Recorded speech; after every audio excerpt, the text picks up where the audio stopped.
Hey fellow Cummins guys, gotten a couple of requests last, I don't know, 12 hours or so to talk about the difference between the Super B Special that I had on here and what I felt now running this HE351 over the Gt4202. The first place that I want to start is with the EGTs. What a big difference. I had probably, towing a big trailer, I would see 1250 or really getting after it, it'd go 1250, 1300. It ran a lot cooler than some, I think, because of the headwork and the cam that I had in here. But, it was still cruising down the road at 55. It would be in the neighborhood of 700-800 degrees. If I was on the freeway, it was probably 900. Now cruising down the freeway at 75 miles an hour, it's 700 degrees, 800 degrees, maybe really more like 750. And then going, down the road just at 55 or something, it's rolling about 500 degrees, 550, depending on the terrain. It can get up to 600. So the EGTs are totally different.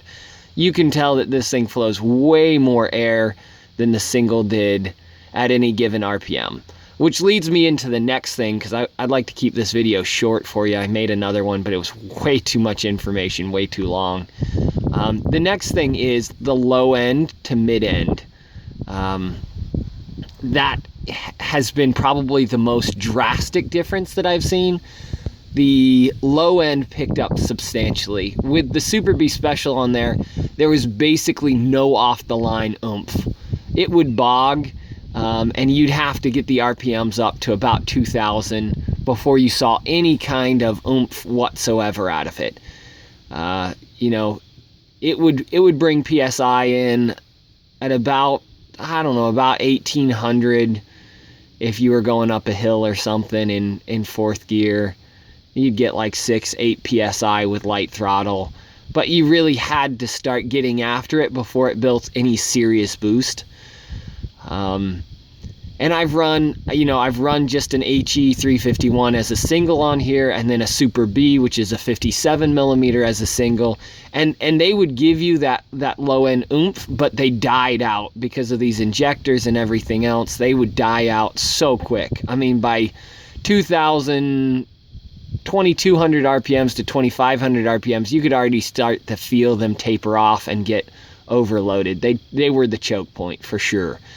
With this setup though, I modified the wastegate port on the HE351, took it out to 1 inch, and this has great low end, about 1,400 RPMs. You're already starting to see in low gears like second, third, you're already starting to see 5 to 10 PSI, somewhere in that range. Obviously graduated up, second gear is a little lower, third you start to see a little more, and then fourth you definitely, in third you can get to about 15 if you're really getting after it, and in maybe 20 in third, and then in fourth gear you can get all the way up to about 35 PSI, which would have never happened running the single.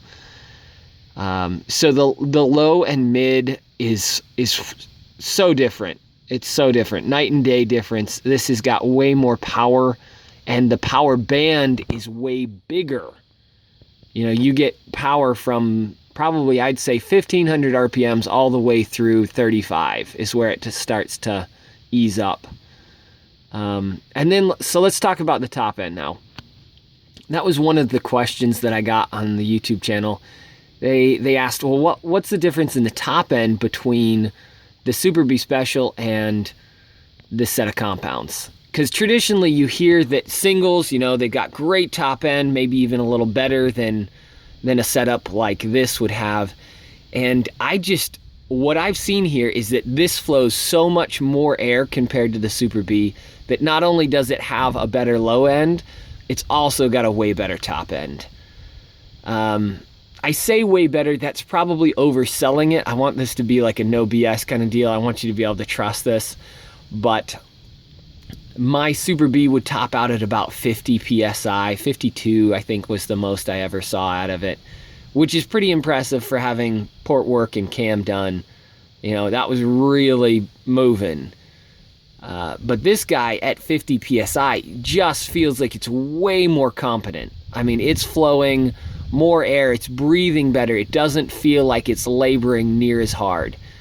Don't get me wrong, putting compounds on was an exercise in patience.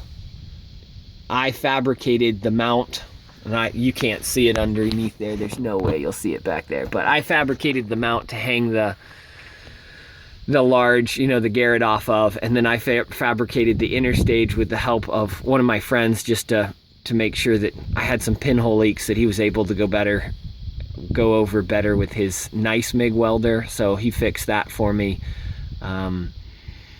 It wasn't easy, don't get me wrong, but it was worth it. I want to make that distinction. Not easy, but definitely worth it.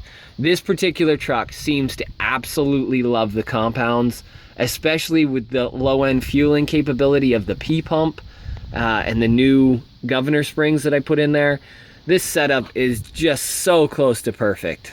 It really is. For a truck this heavy, I am so impressed with it. It doesn't like boil the tires in every gear, but you can tell that it would get it. I mean, it is getting it even for a dually. So I just thought I'd give that update and kind of give you a real world assessment of what it does and doesn't do. It's gonna be getting some more videos of it under load, some drive-bys, some more stuff so that you can actually see what I'm talking about in person. But for now, I hope that helps out. Take care, go have fun with your trucks, guys.